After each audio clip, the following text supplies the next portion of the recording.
যেটুকু হয়তো বা লেখাপড়া করেছি জামরহাট মাদ্রাসার এর উপরেই এখন পর্যন্ত চেষ্টা করি আল্লাহর পথে চলার জন্য। যাই হোক, আমরা সভাতে উপস্থিত হই, সভা অনেক শুনি। আসলে আমাদের বাস্তব জীবনে আমরা এগুলা প্রতিফলন ঘটাতে পারি না। আমাদের বাস্তব জীবনে যদি এই বক্তব্যগুলো যেগুলো আমরা শ্রবণ করি কোরআন হাদিস থেকে, সেগুলো যদি আমাদের বাস্তব জীবনে আমরা প্রতিফলিত করতে পারি, তাহলে আমরা কামিয়াব হব। আমাদের চলার গতিটা মসজিদে একরকম, মাঠে ঘাটে বাইরে একরকম হয়ে থাকে। আসলে মসজিদে যত আদবের সাথে আমরা চলাফেরা করি, ওই আদবটা যদি সব জায়গাতেই সব ক্ষেত্রে যদি আমরা চলাফেরা করি, তাহলে আমার মনে হয় যে আমরা অনেক ক্ষেত্রে কামিয়াব হব। এটা আমরা করি না।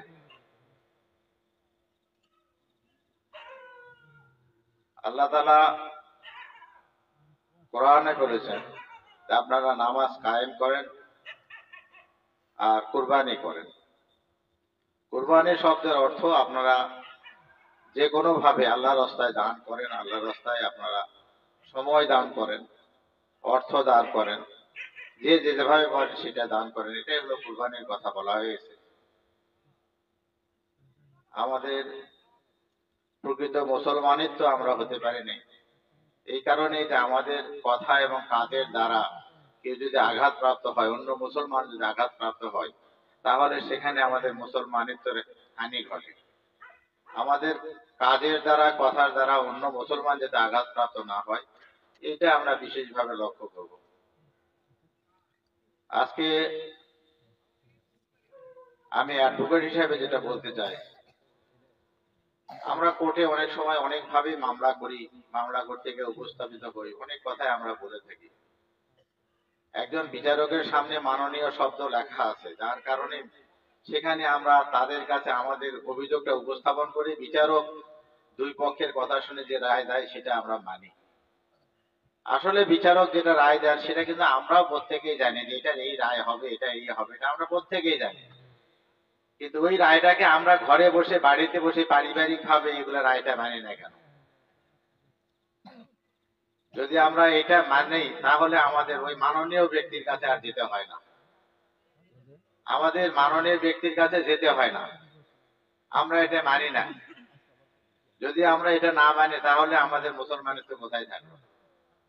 এটা আপনাদের উপরে, এটা বিচার বিশ্লেষণটা আপনাদের উপরে ছেড়ে দিলাম। আপনার বিবেককে আপনি অন্যের হাতে তুলে দিয়ে সেটা বিচার করে দিচ্ছেন, এটাকে মানতেছেন, আপনি নিজে কেন বিচারক হতে পারেন না? যাই হোক, এটাকে আমাদের মনে প্রাণে আনতে হবে। দেখেন, আমি অন্য প্রসঙ্গে একটি কথা বলবো। আজকে একটি ভ্যানওয়ালা বাড়ি থেকে বের হলো, আপনি একটা জমিতে আলু লাগাতে গেলেন, আপনি একটা জমিতে ধান লাগাতে গেলেন, একটা বীজ ফলাতে গেলেন, একটা আলু লাগাইলেন। পৃথিবীর কোনো মানুষ, আপনারা কেন, পৃথিবীর কোনো মানুষ বলতে পারবে ওই আলুর গাছ থেকে কয়টা আলু হবে? এটা কে দেয়? আল্লাহ দেয়। তাহলে তাওয়াক্কাল তো, যদি এটা বিশ্বাস থাকে, আলুর একটা আলু থেকে যদি কয়টা আলু হবে আমি না বলতে পারি, একটা ধানের গাছ থেকে কয়টা ধানের গাছ হবে, কতগুলা ধান হবে, এটা আমি বলতে না পারি, আল্লাহ যদি সবকিছু এটা দিয়ে থাকে, আল্লাহ বলে থাকে, তাহলে সর্বক্ষেত্রে আমরা আল্লাহর কাছে তাওয়াক্কাল তো আল্লাহ, এটা বিশ্বাস করি না কেন? এটা আমাদেরকে বিশ্বাস করতে হবে। আর আল্লাহ যদি দিয়ে থাকে, আমি